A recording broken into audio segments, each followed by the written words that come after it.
Charlotte, how have you been? Well, that might take a while. We haven't spoken in a year. Just thought a brother would want to see his sister. Are you in trouble? Now, why would you say that? Do you only call when you're in trouble? That's not true.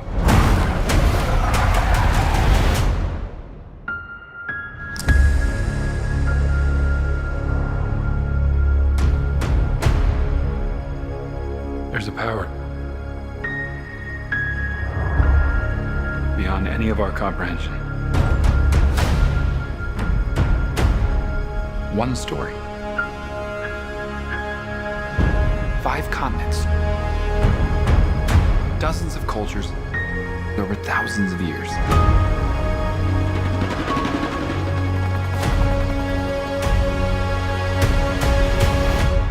And which genius will explain to me why I'm here? Keep the cat in the bag until I release it, yeah? Great. We're looking for the Fountain of Youth. Oh, please, no. What did I just say about the cat in the bag? Cat wasn't happy in the bag.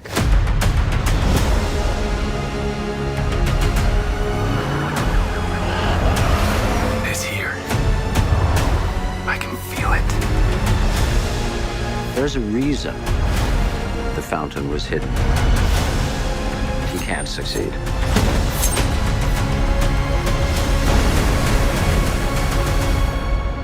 So you really think you're gonna find a magic pool of water at the end of this?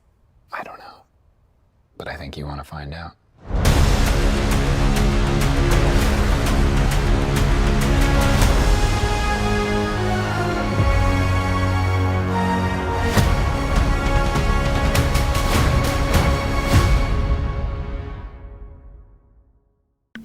The best secrets are the hardest to find.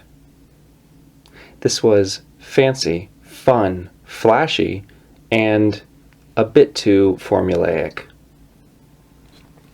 I've said this countless times before, and I'll say it yet again.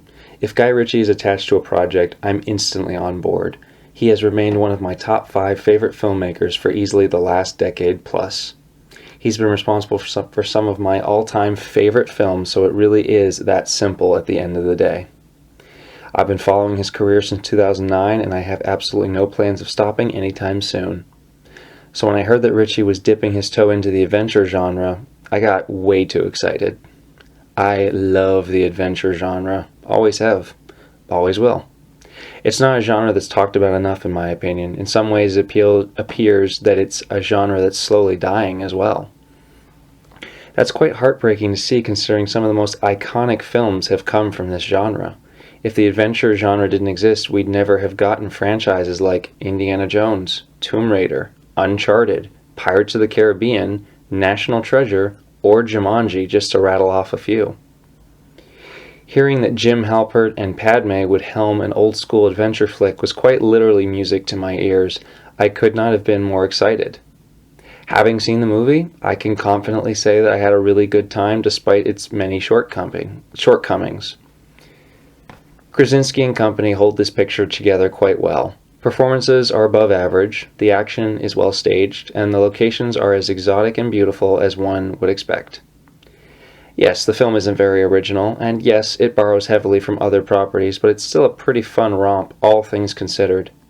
There are many similarities to Indiana Jones and the Last Crusade and Pirates of the Caribbean on Stranger Tides, but I feel like that just naturally comes with the familiar territory.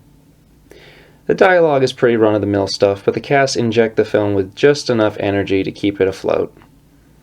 Of course, the big budget certainly helps considerably as well. It's a very pretty-looking venture, and shooting on location will always be the preferred outcome when it comes to giant globetrotters such as this.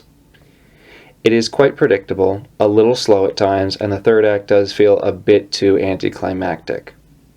That said, I still enjoyed this quite a bit, even if it is probably my least favorite from Ritchie to date. Still, I had fun and will definitely watch this again in the future. It's currently streaming and trending on Apple TV+. I give Fountain of Youth 3.5 out of 5 stars. Thank you so much for listening.